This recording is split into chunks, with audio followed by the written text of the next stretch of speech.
anything that the government is doing not explicitly listed in Article 1, Section 8 is, by definition, unconstitutional. And all powers that are not listed in the 10th Amendment, there's only 3 of them, are reserved to the states or the people. And the 9th Amendment, as you said, clearly states, you know, every common right of a free creature. We've got it all, and the federal government can't touch it. But now the feds are saying they want to push a one-child policy here because it's not expressly enumerated.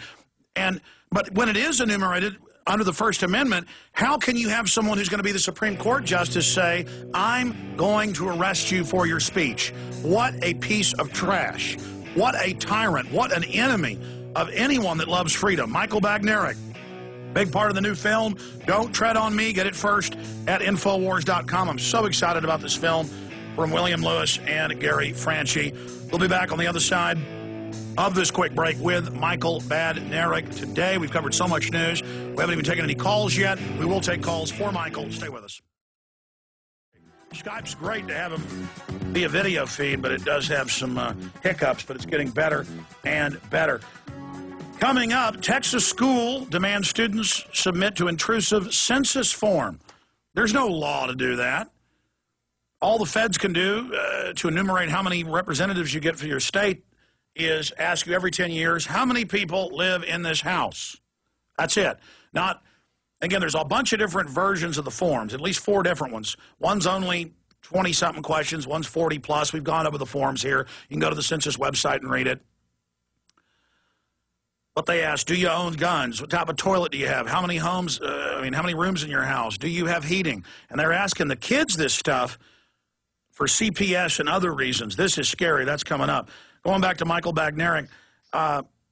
Michael, we see the public waking up. You know, when you came fourth in the presidential election as a Libertarian Party candidate in 2004, people were starting to wake up, but not like they are now. Are you seeing the same awakening I'm seeing, and are you concerned about the attempt to demonize any type of Tea Party or 10th Amendment, 9th Amendment, states' rights nullification movement?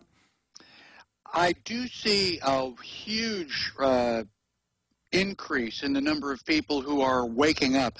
A lot of the people that I talk to tell me they've only woken up in the last year or so. So we have the Tea Party, the Campaign for Liberty, the 9/12 groups.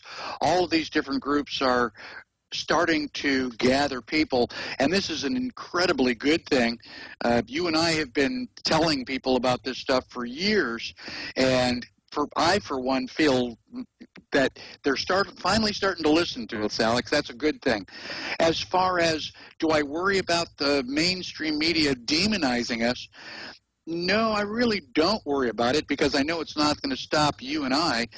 But I think that when your ordinary average person goes to a Tea Party rally and they find out on the news that they're a radical extremist, they're racist, they're going to realize that that's not true, and they're going to draw the conclusion that most of what the media has been telling us has been a lie for all these years. So it is a little bit irritating, but I think that having the mainstream media badmouth us is really a good thing in the long run. Well, I agree with you. They still think that they have air superiority, basically, and no one can challenge them. But when they lie and distort and twist, they're only losing what little bit of credibility they may have had left, and that's why you see all their numbers plunging. It's not just people converting over to the Internet. That's happening as well. But they've done national studies that the population trust alternative media 2-to-1 with the amount of trust they give mainstream media. And mainstream media is now admitting they're getting federal funds for what they call behavior placement or brainwashing. Well, this is just the start. This is just the start with the things that you were talking about at the top of the hour. Webster Tarpley is telling us that it's 6 months to a year. The number of people who are coming over to internet media and to support the Constitution and liberty is going to grow exponentially. We're beyond the tipping point. And at this point in time, it's a downhill slide, and things are just going to keep on picking up speed. It's going to be interesting, Not everybody's going to be able to hold on to the toboggan, but we are pointed in the direction of liberty, and we're starting to increase our speed. There's a host of issues I want to go over with you, but when we come back, I want to get into the census. They're sending out census forms through the schools for kids to fill out with no congressional authority behind it. Briefly, what is the census? In what role is it constitutional? Article 1, Section 2, Clause 3 says that our representatives and direct taxes are determined by population. And in that same clause, it explains that the census must happen every 10 years. So the census is mandated by the Constitution. That part is true. But as you said a few moments ago, the only thing they can ask is how many people live in your house. Now, frankly, it's in your best interest to answer that part of the census so that we get accurate representation. But as I told a census worker, what difference does it make if the Republicans and Democrats in office, in Congress, are passing the Patriot Act, the Military Commissions Act, the Homegrown Terrorist Act, then they're not really representing us. So, absolutely. Michael Badnarik is our guest. He's a big part of the new film, Don't Tread on Me, Rise of the Republic.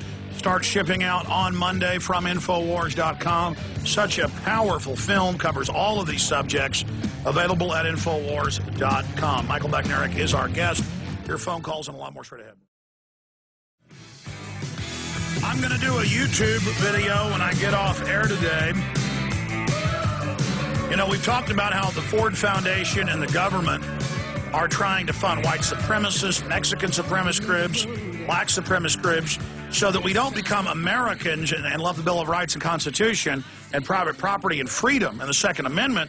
No, so that we all just fight with each other over race. And I'm really concerned about Robert Rodriguez's new film, Machete, because the trailer came out and looked like race war to me. And the white guys are the bad guys, and Robert De Niro's in it, and Jessica Alba, and all these people I've been fans of, and I've liked Robert Rodriguez, fellow Austinite. Well, I was contacted by members of his crew who are Hispanic, who are concerned that it's going to have a backlash against Hispanics. And now I've been sent the script. And here's the script for Machete by Robert Rodriguez, and it's worse than I even thought. So for Raw Story and others that admit they haven't even seen the trailer and are making fun of us, you're not, I guess you'll laugh at this too. The Minutemen are all hacked up and killed with machetes.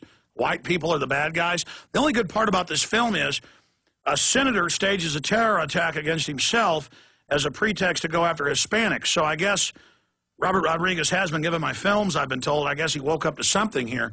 It's just horrible, and it's just disgusting.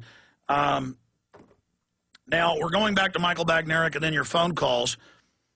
But I wanted to go back to Kagan, disappear free speech if the government deems it offensive. Here's another one. Law would empower Hillary to revoke citizenship of whoever she deems terrorist. That's citizens. And this World War II law was what was used for Italian and Japanese Americans. This is why they grabbed hundreds of thousands of Japanese and put them in forced labor camps. People who'd been here for 100-plus years, own their own seafood companies, their own manufacturing plants, Japanese doctors, total Americans. Well, they're now saying, oh, Adam Gadon is the grandson of one of the ADL board members. Totally staged, folks. They've uploaded videos in the Intel Center's own logo with Al-Qaeda. It's all fake. This guy's an operative.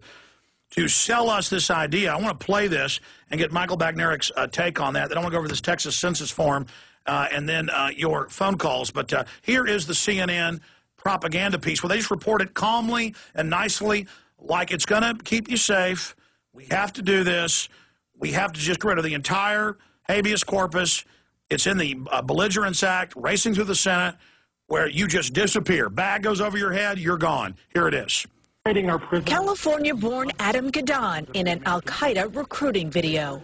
I will now proceed to destroy my American passport. But the Al-Qaeda operative on the FBI's most wanted terrorist list is still a U.S. citizen. If we captured Gadon today, he could make a claim as an American citizen to be tried in a federal district court with all the rights of citizenship. This bipartisan group wants to change that with legislation revoking the citizenship of Americans the State Department deems aligned with foreign terrorist organizations. Now, what it actually does, and we've read the bill on air, we printed it out and showed it to you. You can go read it. In fact, I'll give you the headline here from the article that Paul Watson wrote 2 months ago. We warned you, 3 months ago, actually. You can go read it for yourself. Dissenters to be detained as enemy belligerents, March 8th, 2010. I guess it was 2 months ago. And you can read it subsection by, no. They're not going to just say you're not a citizen. You're not going to get any due process under any law. Look how they're ordering Hatari released, and the feds have tried to strip them because it was all made up. They didn't threaten anything. They just said if the government attacks us, we'll have to defend ourselves.